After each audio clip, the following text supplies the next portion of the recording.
بسم اللہ الرحمن الرحیم۔ درود پاک پڑھیں، اللہم صلی علی محمد وسلم۔ معدن الجود والکرم وآلہ الکرام وابنہ الکریم وبارک وسلم۔ صلو علیہ صلاۃ و سلام علیک یا رسول اللہ صلی اللہ تعالی علیہ وسلم۔ گزشتہ جمعہ آپ حضرات نے سورہ بقرہ شریف کی آیت نمبر 121 سماعت فرمائی کہ جس آیت میں اللہ تبارک و تعالی ارشاد فرما رہا ہے، یا بنی اسرائیل اذکروا نعمتی التی انعمت علیکم وانی فضلتکم علی العالمین، یعنی اے اولاد یعقوب، یعنی اے بنی اسرائیل، یاد کرو ان نعمتوں کو کہ جو اللہ تبارک و تعالی نے تم کو عطا فرمائی، وانی فضلتکم علی العالمین، اور اللہ تبارک و تعالی نے بے شک تم کو تمام عالم پر فضیلت دی۔ اب یہ آیت مبارکہ کہ جب ابتدا ہوئی تھی اس وقت بھی آیات آئی تھیں، اور اسی سے ہی ملتی جلتی اب آیات آ رہی ہیں۔ کیوں؟ اس کی وجہ یہ ہے کہ اب جو سلسلہ وار ایک تبصرہ چل رہا تھا قوم بنی اسرائیل کا، اب وہ سلسلہ اختتام پذیر ہے۔ اللہ تبارک و تعالیٰ پھر سے ان کو ایک بار یاد دلا رہا ہے کہ کیسی کیسی نعمتیں، جس کو آپ حضرات نے سنا بھی کہ بنی اسرائیل کے لیے اللہ تبارک و تعالیٰ نے منہ اور سلوہ کا انتظام کیا، رب تبارک و تعالیٰ نے ان کے لیے پکے پکائے کھانے کا انتظام کیا، اور ان کے لیے شکار کے لیے اللہ نے مچھلیوں کو مہیا کیا۔ پھر جب یہ قوم فرعون کا ظلم کا شکار ہوئی تو اللہ تبارک و تعالیٰ نے حضرت موسیٰ علیہ السلام کے ذریعے سے یہ اس قوم نے ایک راستہ ہموار کیا، اور یہ فرعون کے ظلم سے بچ کر انہوں نے ایک ملک میں سکونت اختیار کی۔ یعنی اللہ تبارک و تعالیٰ نے بہت سی نعمتیں ان کو عطا فرمائیں۔ اب انہی نعمتوں کو رب تبارک و تعالیٰ یاد دلا رہا ہے کہ اے اولاد یعقوب، یاد کرو تم نعمت میری کہ جو میں نے تم پر عطا کی، وانی فضلتکم، اور ایسے ہی نہیں بلکہ اس وقت جتنی قومیں تھیں ان قوموں میں سب سے زیادہ فضیلت قوم بنی اسرائیل کی تھی۔ وانی فضلتکم علی العالمین، اور اللہ تبارک و تعالیٰ نے تم کو عالم پر فضیلت بخشی۔ تو آج بھی اگر تم اپنے مکر و فریب سے بچو اور صحیح معنوں میں اپنی زندگی کو گزارو تو اللہ تبارک و تعالیٰ پھر سے تمہارے اوپر وہی انعام و اکرام کی بارشیں نازل فرمائے گا۔ وَاتَّقُوا يَوْمًا لَا تَجْزِي نَفْسٌ عَن نَفْسٍ شَيْئًا، اور اللہ آگے ارشاد فرماتا ہے کہ ڈرو اس دن سے۔ کس دن سے؟ لا تجزی نفس عن نفس، کہ جس دن کوئی جان ایک دوسری جان کا بدلہ نہ ہوگی۔ ولا يقبل منها عدل، اور اللہ تبارک و تعالی اس دن کسی کی دعا کو اور اس کی شفاعت کو، یعنی وہ کفار و مشرکین کہ جن کی زندگی کفر میں گزر گئی، تو پھر وہ نہ تو کسی کو فائدہ پہنچا پائیں گے اور نہ وہ کسی کی سفارش کر پائیں گے۔ کس دن؟ کہ وہ دن جو قیامت کا دن ہوگا۔ ولا تنفعها، یعنی نہ تو تم کسی کو فائدہ پہنچاؤ گے، شفاعت، اور نہ ہی کسی کی سفارش کر پاؤ گے، ولا هم ينصرون، اور نہ ہی تمہارا کوئی مددگار ہوگا۔ یعنی اللہ تبارک و تعالی اس آیت میں بھی قوم بنی اسرائیل کو اپنے عذاب سے ڈرا رہا ہے۔ یعنی تم اللہ اور اس کے رسول کی بات کو مان لو، اور جو تمہارے اندر فتنہ و فساد ہے اس فتنہ و فساد کو ختم کر دو، اور اس دن کو یاد کرو کہ اگر تم راہ راست پر نہ رہے تو ایک دن وہ ایسا آنے والا ہے کہ جس دن کوئی جان کسی دوسری جان کا بدلہ نہ بنے گی۔ یہ نہیں کہ ہمارے ذریعے سے کسی کے عذاب میں تخفیف ہو جائے، یا ہمارے ذریعے سے کسی کا عذاب ہلکا ہو جائے، تو نہ تو کوئی جان کسی جان کا بدلہ ہوگی، اور نہ ہی کوئی شخص کسی دوسرے شخص کو نفع پہنچا پائے گا، اور نہ ہی کفار و مشرکین کسی کی سفارش کر پائیں گے۔ وہ دن ایسا ہوگا کہ کوئی بھی تمہارا مددگار نہ ہوگا۔ تو اللہ تبارک و تعالیٰ نے اس چیز کو بیان فرمایا اور اس چیز کو واضح کر دیا کہ اسی دنیا کے اندر رہ کر، اسی دنیا میں اگر تم نے اپنے کفر سے منہ موڑ لیا اور صحیح معنوں میں تم اللہ اور اس کے رسول کی بات ماننے لگے، تو پھر تمہارے لیے راہ راست رہے گی اور اللہ تبارک و تعالی تمہارے لیے بہتری فرمائے گا۔ لیکن اگر تم نہ مانے تو پھر وہی حکم ہے تمہارے لیے کہ جو کفار و مشرکین کے لیے ہے۔ اب یہاں پر یہ جو آیت مبارکہ نازل فرمائی اور اللہ نے ارشاد فرمایا وَأَنِّي فَضَّلْتُكُمْ عَلَى الْعَالَمِينَ، یعنی یہ بنی اسرائیل جو تھے یہ حضرت یعقوب علیہ السلام کی اولاد تھے۔ اب کوئی اللہ کا نبی ہے تو اس کا مقام و مرتبہ بلند و بالا ہوتا ہے، اور اسی طریقے پر جو اللہ کے نبیوں کی اولاد ہوا کرتی ہیں رب تبارک و تعالیٰ ان کا بھی مقام اور مرتبہ بلند و بالا فرماتا ہے۔ کیوں؟ کیونکہ ان کو نسبت ہے ایک اللہ کے نبی سے۔ لیکن ہر طریقے کی فضیلت، ہر طریقے کی عظمت، ہر طریقے کی توقیر اور تعظیم اسی وقت ہے کہ جب آپ صحیح سالم ہوں۔ صحیح سالم کا مطلب یہ ہے کہ آپ کا ایمان کامل ہو، اور اگر آپ کا ایمان ہی کامل نہیں ہے تو پھر چاہے کیسی ہی آپ کے پاس اچھی نسبت ہو، وہ نسبت آپ کے کام نہیں آ سکتی۔ اب کیا ہوا کہ جیسے یہ قوم بنی اسرائیل یہ حضرت یعقوب علیہ السلام کی اولاد میں سے ہیں، اور بہت سے نبی اور رسول قوم بنی اسرائیل میں آئے، لیکن جب یہ ایمان نہ لائے اور یہ اللہ اور اس کے رسول کے پیغام سے منحرف ہی رہے، ان کی ہمیشہ مخالفت ہی کرتے رہے، تو چاہے کیسی ہی ان کی اچھی نسبت ہو وہ نسبت ان کے کام نہ آئے گی، اور یہ ہمیشہ ہمیشہ جہنم کی آگ میں جلیں گے۔ اسی طریقے سے آپ سمجھ لیجئے کہ معاذ اللہ رب العالمین پیارے آقا سرور کونین صلی اللہ تعالیٰ علیہ وسلم کی جو اولاد ہیں، آقا سرور کونین صلی اللہ تعالیٰ علیہ وسلم کی جو نسل ہے، یعنی جو سادات ہیں، سید زادے ہیں، تمام لوگوں سے زیادہ ان کی عظمت اور فضیلت ہے، اور ہم کو ماننا چاہیے، اپنے دل کے اندر بسا کے رکھنا چاہیے۔ لیکن وہ فضیلت اسی وقت ہے کہ جب ان کا ایمان کامل ہو، اور معاذ اللہ رب العالمین اگر کوئی بدعقیدگی میں پڑ گیا، اگر کوئی شخص جو ہے وہ اللہ اور اس کے رسول کے فرمان سے منحرف ہو گیا، تو چاہے وہ سادات میں سے ہو، چاہے اس کا سلسلہ اوپر تک پہنچتا ہو، لیکن جب وہ قرآن اور حدیث کے مخالف ہو گیا اور بدعقیدگی میں شامل ہو گیا، تو پھر وہ اس کا سلسلہ نسب جو ہے وہ منقطع ہو جاتا ہے، اور پھر اس کے لیے بھی وہی حکم ہے جو کفار و مشرکین کے لیے۔ تو اصل کیا ہے کہ ہمارے سارے اعمال کا دار و مدار جو ہے وہ ہمارے ایمان پر منحصر ہے۔ اگر ہمارا ایمان کامل ہے تو ہمارے اعمال بھی ہمارے کام آئیں گے، اور جو ہم کو بزرگوں سے نسبت ہے وہ نسبت بھی کام آئے گی۔ لیکن اگر ہمارے ایمان میں نقص ہو گیا تو نہ ہمارے اعمال کام آئیں گے اور نہ ہم کو نسبت کام آئے گی۔ یہیں سے آپ سمجھ لیجئے کہ اللہ تبارک و تعالیٰ نے ان کو تمام عالم پر فضیلت دی۔ وَأَنِّي فَضَّلْتُكُمْ عَلَى الْعَالَمِينَ، یعنی قوم بنی اسرائیل کو اللہ تبارک و تعالیٰ نے تمام عالم پر فضیلت دی۔ اب فضیلت کی وجہ کیا تھی کہ وہ حضرت یعقوب علیہ السلام کی اولاد سے تھے، لیکن جب ان کے قدم لڑکھڑا گئے اور وہ اللہ اور اس کے رسول کے فرمان سے منحرف ہو گئے، تو پھر کیا کہ اللہ تبارک و تعالیٰ نے ان کے لیے جو ہے وہ جہنم کا عذاب تیار کر دیا ہے۔ تو رب تبارک و تعالیٰ نے یہاں پر واضح فرما دیا کہ اگر تم ان چیزوں پر عمل نہیں کرتے ہو تو پھر اس دن سے ڈرو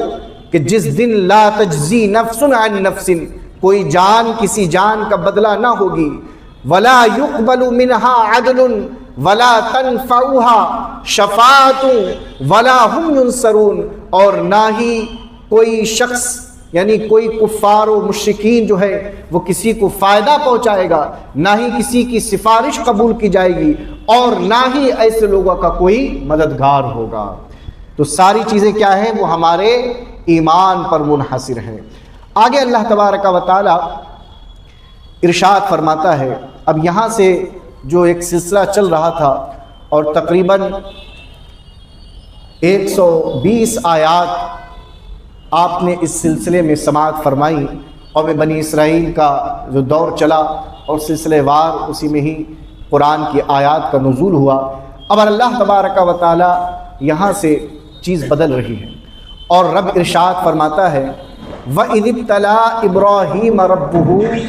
بِكَلِمَاتٍ فَأَتَمَّهُنَّ، اس کی لیڈ کس کے لگائی نمبر کو،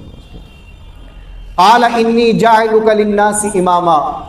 قَالَ وَمِن ذُرِّيَّتِي قَالَ لَا يَنَالُ عَهْدِ الظَّالِمِينَ۔ اب یہاں پر سے حضرت ابراہیم خلیل اللہ علیہ السلام کا ذکر ہو رہا ہے۔ اللہ کے نبی حضرت ابراہیم علیہ السلام کا مقام و مرتبہ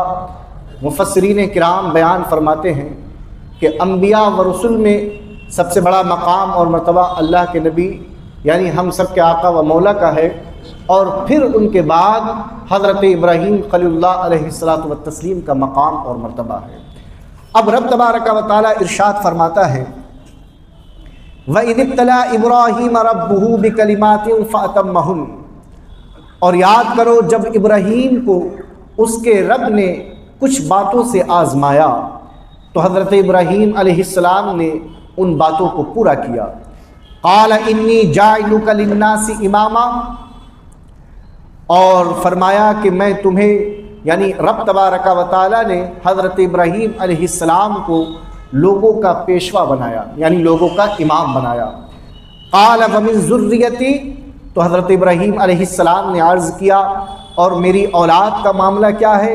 قال لا ینال عہد الظالمین، تو رب ارشاد فرماتا ہے لا ینال عہد الظالمین کہ میرا عہد جو ہے میرا وعدہ یہ ظالموں کو نہیں پہنچتا ہے۔ اب جو رب ارشاد فرماتا ہے کہ ہم نے ابراہیم کو کچھ باتوں میں آزمایا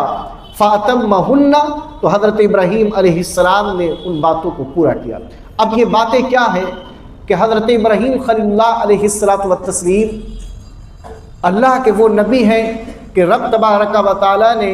ان کو زندگی میں کئی مقامات پر آزمایا، اور کس طریقے سے آزمایا کہ جب آپ انبیاء کی سیرت کو اٹھا کر دیکھیں گے اور جب حضرت ابراہیم علیہ السلام کے واقعات کو پڑھیں گے تو کبھی کیا ہے کہ حضرت ابراہیم علیہ السلام اپنے چھوٹے سے لخت جگر سیدنا اسماعیل علیہ السلام کو اللہ تبارک و تعالیٰ کے حکم سے ایک ایسی وادی میں چھوڑ کر چلے آتے ہیں کہ جس وادی کے اندر کوئی شخص موجود نہ تھا، اور وہ وادی جو آج مکۃ المکرمہ ہے کہ جب رب نے حکم فرمایا تو حضرت ابراہیم علیہ السلام اپنی اہلیہ حضرت ہاجرہ کو اور حضرت اسماعیل علیہ السلام کو لے کر اس وادی بے زرع میں یعنی سنسان وادی کے اندر چھوڑ کر چلے آتے ہیں۔ پھر جب بات آگے بڑھی تو حضرت ابراہیم خلیل اللہ علیہ السلام کو جب نمرود کے حکم سے آپ کو اس آگ میں ڈالا گیا کہ جس آگ کو نمرود نے بھڑکایا تھا اور اس کی لپٹیں جو تھیں وہ آسمان سے باتیں کرتی تھیں، لیکن حضرت ابراہیم علیہ السلام اللہ کی رضا پر راضی رہے، اور جب آپ آگ کے قریب پہنچنے والے ہوئے تو رب نے حکم فرمایا قُلْنَا يَا نَارُ كُونِي بَرْدًا وَسَلَامًا عَلَىٰ إِبْرَاهِيمَ، اے آگ ابراہیم پر سلامتی والی ہو جا اور ٹھنڈی ہو جا۔ تو وہ آگ جو حضرت ابراہیم علیہ السلام کو جلانے کے لیے لگائی گئی تھی وہ آگ آپ پر جو ہے وہ گلے گلزار بن جاتی ہے۔ اور پھر وہ وقت آیا کہ جب اللہ کے ہی حکم سے حضرت ابراہیم علیہ السلام اپنے لخت جگر سیدنا اسماعیل علیہ السلام کو لے کر جب رب کی طرف سے یہ حکم ملا کہ ان کو قربان کرو تو آپ وادی مینا میں لے کر پہنچتے ہیں اور قربانی کا سارا انتظام ہو جاتا ہے، اور جب اللہ تبارک و تعالی نے ان کو اب اس آزمائش میں کھرا اترتے دیکھا تو اس کی جگہ پر دمبا قربان کر دیا گیا اور حضرت اسماعیل علیہ السلام محفوظ رہتے ہیں۔ تو انسان کے پاس اور انسان کے وجود میں یہ دو چار چیزیں ہوتی ہیں جو بہت اہم ہوتی ہیں۔ وہ اہمیت کی حامل کون سی چیزیں ہیں؟ یا تو انسان کی خود اپنی جان ہے، وہ جان اس کو بہت پیاری ہوتی ہے۔ دوسری چیز انسان کی اپنی اولاد ہے، وہ اولاد انسان کو اپنی بہت پیاری ہوتی ہے۔ تیسری چیز انسان کا اپنا مال ہے، جو وہ مال سے بھی بہت محبت رکھتا ہے۔ اب اصل میں قربانی جو ہے وہ انہی چیزوں کی ہوتی ہے، اور رب تبارک و تعالیٰ نے حضرت ابراہیم علیہ السلام کو انہی چیزوں پر آپ کی آزمائش کی، اور اللہ کے فضل سے سیدنا ابراہیم علیہ السلام ان ساری چیزوں پر کھرے اترے۔ اسی لیے اللہ تبارک و تعالیٰ نے ارشاد فرمایا وَإِذِ ابْتَلَىٰ إِبْرَاهِيمَ رَبُّهُ بِكَلِمَاتٍ فَأَتَمَّهُنَّ، اور جب ابراہیم علیہ السلام کو اس کے رب نے کچھ باتوں میں آزمایا، فَأَتَمَّهُنَّ، تو ان ساری باتوں کو حضرت ابراہیم علیہ السلام نے پورا کیا۔ قَالَ إِنِّي جَاعِلُكَ لِلنَّاسِ إِمَامًا، اب اس آزمائش پر کھرا اترنے کا انعام کیا ملا کہ اللہ تبارک و تعالیٰ نے حضرت ابراہیم علیہ السلام کو تمام لوگوں کا امام اور ان کا پیشوا بنا دیا۔ سیدنا ابراہیم علیہ السلام کے تعلق سے مفسرین کرام نے آپ کی سیرت کے حوالے سے کچھ باتیں درج فرمائی ہیں، یعنی آپ کا نام اور آپ کا خاندان کیا تھا، تو بیان کرتے ہیں ابراہیم علیہ السلام تاریخ ابن ناخور کے فرزند ہیں، یعنی آپ کے والد محترم کا نام تاریخ اور ان کے والد کا نام ناخور ہے، اور آپ کا نام ابراہیم اور آپ کا لقب جو ہے وہ ابو الزیفان ہے۔ زیفان یہ ضعیف سے بنا ہے، یعنی حضرت ابراہیم علیہ السلام مہمان نواز تھے، یعنی مہمانوں کی بڑی خاطر تواضع کرتے تھے، اور آپ اس وقت تک کھانا نہیں کھاتے تھے جب تک کہ دسترخوان پہ کوئی ایک مہمان آ نہ جائے۔ اور یہاں تک روایات میں آیا ہے کہ وہ چھوٹے بچے جو نابالغی کے عالم میں اس دنیا سے فوت ہو جاتے ہیں، تو روایات میں آیا ہے کہ حضرت ابراہیم علیہ السلام اور حضرت حاجر رضی اللہ تعالی عنہا ایسے بچوں کی پرورش کرتے ہیں۔ تو آپ کے تعلق سے لکھا کہ آپ کا جو سلسلہ نسب ہے وہ اس طریقے سے ابراہیم ابن تاریخ ابن ناخور ابن ساردے ابن راوا ابن تابع ابن عابر ابن شالح ابن الفشد ابن شام ابن نوح ابن مالک ابن متواشالہ ابن ادریس علیہ السلام ابن یارو ابن ملہل ابن قینان ابن انوش ابن شیس علیہ السلام اور ابن آدم علیہ السلام، یعنی اتنے واسطوں سے آپ کا سلسلہ نسب جو ہے وہ حضرت آدم علیہ السلام تک پہنچتا ہے۔ آپ کی پیدائش کے تعلق سے لکھا ہے کہ طوفان نوح سے، یعنی جب وہ طوفان نوح آیا تھا، اس طوفان نوح سے 1709 سال بعد، طوفان نوح آنے کے 1709 سال کے بعد حضرت ابراہیم علیہ السلام اس دنیا میں تشریف لے کر آئے، اور حضرت عیسیٰ علیہ السلام سے تقریباً 2000 یعنی 2300 سال پہلے اس دنیا کے اندر تشریف لے کر آئے ہیں۔ شہر بابل سے قریب ایک قصبہ کوفی میں آپ تشریف لے کر آئے، اور آپ بچپن سے ہی بہت عقل مند اور ہونہار تھے، اور اپنی قوم سے توحید الہی پر مناظرہ کیا کرتے تھے، یعنی اللہ تبارک و تعالیٰ کی وحدانیت پر حضرت ابراہیم علیہ السلام اپنی قوم کے درمیان باتیں کیا کرتے تھے۔ اور اسی طریقے سے آپ بحکم الہی اپنا وطن ترک کر کے ہرا اور وہاں سے شام اور فلسطین میں ہجرت کر گئے، اور فلسطین کو ہی اپنا قیام بنایا، اور آپ نے جانی اور مالی بہت سی قربانیاں اللہ تبارک و تعالیٰ کی بارگاہ میں پیش کی، اور جس قربانی کے تعلق سے کہ انسان جان مال اپنی اولاد اور اپنے وطن سے محبت کرتا ہے، اور ان ساری چیزوں سے حضرت ابراہیم علیہ السلام کا امتحان لیا گیا۔ اب کچھ ایسی چیزیں ہیں کہ جو آج ہمارے دور کے اندر بھی موجود ہیں، جیسے کبھی بعض مرتبہ آپ حضرات سنتے ہوں گے ائمہ حضرات سے یا علماء سے کہ یہ ملت ابراہیمی میں ایسا ہے، یعنی بہت سے اس امت کے مسائل ایسے ہیں جو ہو بہو بالکل بعین ہی حضرت ابراہیم خلیل اللہ علیہ السلام کی امت اور آپ کی شریعت سے ملتے ہیں، یعنی جو ہماری ملت ہے یہ ملت ابراہیمی بھی کہلاتی ہے۔ اب وہ کون سی چیزیں ہیں کہ جو حضرت ابراہیم خلیل اللہ علیہ السلام سے چلتی چلی آ رہی ہیں اور آج بھی ان چیزوں پر عمل کیا جاتا ہے؟ ان میں پہلی چیز یہ ہے کہ سیدنا ابراہیم علیہ الصلاۃ والتسلیم وہ پہلے شخص ہیں کہ جنہوں نے ختنہ کیا. یعنی آج ہمارے معاشرے کے اندر جو ختنہ موجود ہے، اور یہ ایک ایسی چیز ہے کہ جو مسلمانوں کے لیے اور سب کے لیے بڑی فائدہ مند ہے. یعنی آپ سے پہلے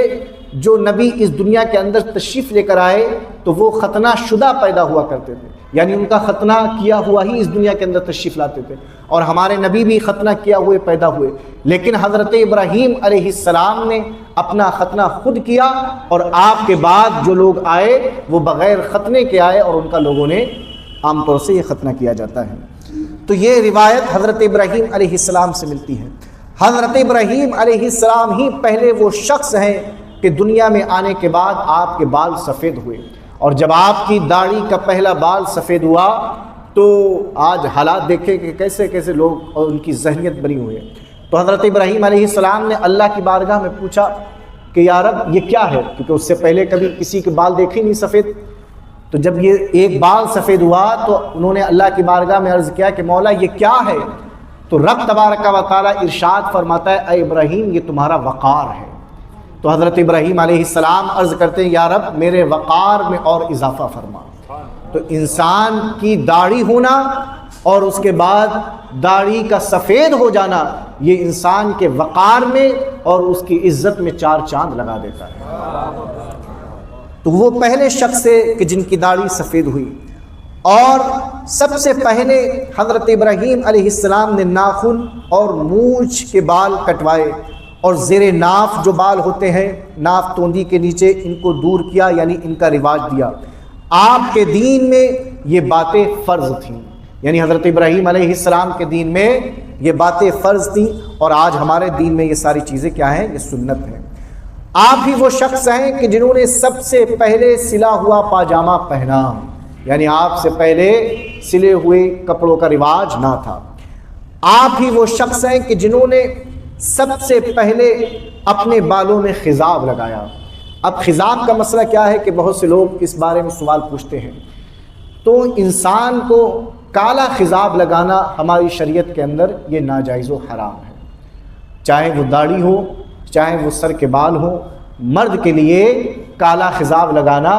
یہ حرام ہے. اور اگر کوئی ایسا شخص ہے کہ معاذ اللہ رب العالمین، کیونکہ یہ فسق و فجور میں شامل ہو جاتا ہے، اور اگر کالا خضاب لگا کر کوئی امام نماز ادا کرا رہا ہے تو ایسے امام کے پیچھے نماز پڑھنا بھی جائز نہیں ہے، اور اگر پڑھ لی تو اس نماز کا پھیرنا، اس کا دوبارہ پڑھنا یہ واجب ہے. تو کالا خضاب ہماری شریعت کے اندر جائز نہیں ہے. اب اس کے اور رنگ ہیں، یعنی لال رنگ ہوتا ہے، محرون رنگ ہوتا ہے، اس طریقے کے جو رنگ ہیں آپ ان رنگوں کا تو استعمال کر سکتے ہیں، لیکن کالا خضاب لگانا مرد کے لیے جائز نہیں ہے. یہاں جو خضاب کی بات آ رہی ہے وہ کالے کے علاوہ ہے. آپ ہی وہ شخص تھے کہ جنہوں نے سب سے پہلے ممبر بنایا اور ممبر پر خطبہ پڑھا، اور آپ نے اپنے ہاتھ میں عصا لیا. آپ ہی نے راہ خدا میں جہاد کیا کہ جب رومی کافر آپ کے بھتیجے لوط علیہ السلام کو قید کر کے لے گئے تو آپ نے ان سے جہاد کیا اور انہیں ان ظالموں سے چھڑایا. آپ ہی وہ شخص ہیں کہ مہمان نوازی کے بغیر یعنی آپ نے مہمانوں کے بغیر کبھی ناشتہ بھی نہ کیا، اور مہمان کی تلاش میں، یعنی اگر کھانے کا وقت ہو گیا، دسترخوان سج گیا اور مہمان نہیں ہے تو آپ مہمان کی تلاش میں 4 کوس دور تک سفر کیا کرتے تھے، یعنی ڈھونڈا کرتے تھے مہمانوں کو، مہمان آئے اور میرے ساتھ دسترخوان میں میرا شریک ہو. سب سے پہلے آپ ہیں کہ جنہوں آپ نے معانقہ یعنی گلے ملنے کا رواج لوگوں میں ڈالا، اور آپ سے پہلے سجدہ تحیت کا رواج تھا، یعنی لوگ اگر کسی بڑے سے ملنے جایا کرتے تھے تو اس کو سجدہ کرتے تھے، یعنی سجدہ تعظیمی کرتے تھے. کچھ شریعتوں کے اندر سجدہ تعظیمی جائز تھا، لیکن سجدہ تعبدی جو ہے وہ ہمیشہ ہر امت کے اندر یہ حرام رہا اور کفر و شرک رہا. ایک ہوتا ہے سجدہ تعبدی، یعنی کسی کو معبود سمجھ کر، یعنی اس کو عبادت کے لائق سمجھ کر اس کو سجدہ کرنا، یہ سجدہ تعبدی کہلاتا ہے، اور یہ کفر ہے اور شرک ہے. انسان اگر کسی کو معبود سمجھ کر سجدہ کرتا ہے تو وہ کافر ہو جاتا ہے اور خارج عن الاسلام، مذہب اسلام سے خارج ہو جاتا ہے. ایک ہوتا ہے کہ کسی بڑے کو آپ نے دیکھا کسی پیر صاحب کو آپ نے دیکھا اور ان کی تعظیم کے لیے آپ نے ان کو سجدہ کیا تو یہ سجدہ تعظیمی کہلاتا ہے۔ کچھ شریعتوں کے اندر یہ جائز تھا، لیکن ہماری شریعت میں سجدہ تعبدی یہ کفر ہے اور سجدہ تعظیمی یہ حرام ہے۔ تو چاہے کوئی بڑا عالم ہو، کوئی بڑا مفتی ہو، کوئی بڑا پیر ہو، چاہے آپ کسی مزار پر حاضری دے، لیکن کسی کے بھی سامنے سجدہ تعظیمی کرنا جائز نہیں ہے۔ اب حضرت ابراہیم علیہ السلام سے پہلے سجدہ تحیت یعنی سجدہ تعظیمی جائز تھا، لیکن آپ نے اس سے روکا، منع کیا اور اس کی جگہ پر معانقہ کا رواج کیا، یعنی اگر آپ کا کوئی بڑا آیا ہے تو آپ اس سے گلے مل کر اس سے دعائیں لیں اور اس کو دعائیں دیں۔ پھر اس کے بعد آپ ہی وہ پہلے شخص تھے کہ جنہوں نے سرید پکایا۔ سرید یہ ایک بڑا بابرکت کھانا ہے کہ شوربہ ہو، کسی سالن کا آپ شوربہ لیجئے اور اس شوربے کے اندر روٹی کے ٹکڑوں کو ڈالیے اور اس کو ملا کر جب وہ روٹی کے ٹکڑے پھول جائے تو ان کو کھائیے۔ یہ بڑا بابرکت کھانا ہے اور اس کی بڑی فضیلت حدیث مصطفیٰ صلی اللہ تعالیٰ علیہ وسلم میں موجود ہے۔ اب اس کے بعد حضرت ابراہیم علیہ السلام کے فضائل کیا ہیں اور آپ کا مقام اور مرتبہ کیا ہے، اس تعلق سے مفسرین کرام لکھتے ہیں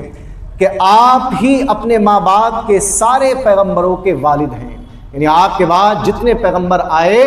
ان پیغمبر کے والد حضرت ابراہیم خلیل اللہ علیہ الصلوۃ والتسلیم ہیں، اور ہر آسمانی دین میں آپ ہی کی پیروی اور اطاعت ہے، اور ہر دین والے آپ ہی کی تعظیم کرتے ہیں، اور آپ کی ہی یاد میں قربانی کی سنت پر عمل کیا جاتا ہے، اور آپ ہی کی یاد میں جو حج جیسا عظیم فریضہ ہے وہ بھی حضرت ابراہیم اور سیدنا اسماعیل علیہ السلام کی یاد کو اور ان کے فرامین کو اور ان کی یاد کو تازہ کرنے کا نام ہے۔ پھر اس کے بعد آپ ہی وہ شخص ہیں کہ جنہوں نے پہلی مرتبہ خانہ کعبہ کی تعمیر کی، یعنی کعبے کی عمارت موجود تھی لیکن آپ نے اس کی تعمیر نو فرمائی، اور آپ ہی وہ شخص ہیں کہ جنہوں نے پتھر پر کھڑے ہو کر خانہ کعبہ کو بنایا، اور اس پتھر کی کیا فضیلت تھی کہ جیسے جیسی ضرورت ہوتی، جب آپ کو اوپر جانا ہوتا تو وہ پتھر اوپر پہنچ جاتا، اور جب آپ کو نیچے آنا ہوتا تو وہ پتھر نیچے آتا۔ آج بھی خانہ کعبہ کے پاس میں مقام ابراہیم موجود ہے، اور اس مقام ابراہیم کے اندر سیدنا اسماعیل علیہ السلام کے قدم کے نشان آج بھی موجود ہیں۔ پھر اس کے بعد قیامت کے اندر جو سب سے پہلے جو لباس فاخرانہ عطا کیا جائے گا وہ پیارے آقا سرور کونین صلی اللہ تعالیٰ علیہ وسلم کے بعد سب سے پہلے حضرت ابراہیم علیہ السلام کو عطا کیا جائے گا، یعنی وہ فخریہ لباس کہ جس لباس کو زیب تن کریں گے تو تمام اولین اور آخرین آپ کا مشاہدہ کریں گے کہ یہ اللہ کے خلیل حضرت ابراہیم علیہ الصلوۃ والتسلیم ہیں۔ پھر اس کے بعد آپ ہی وہ شخص ہیں کہ رب تبارک و تعالیٰ نے آپ پر انعام و اکرام کی ایسی بارشوں کا نزول فرمایا کہ امام احمد نے اپنی مسند میں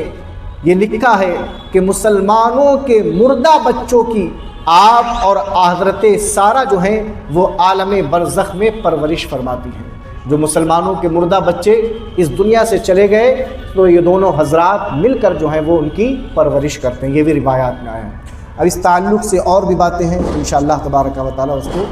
اگلے ہفتے میں بیان کریں۔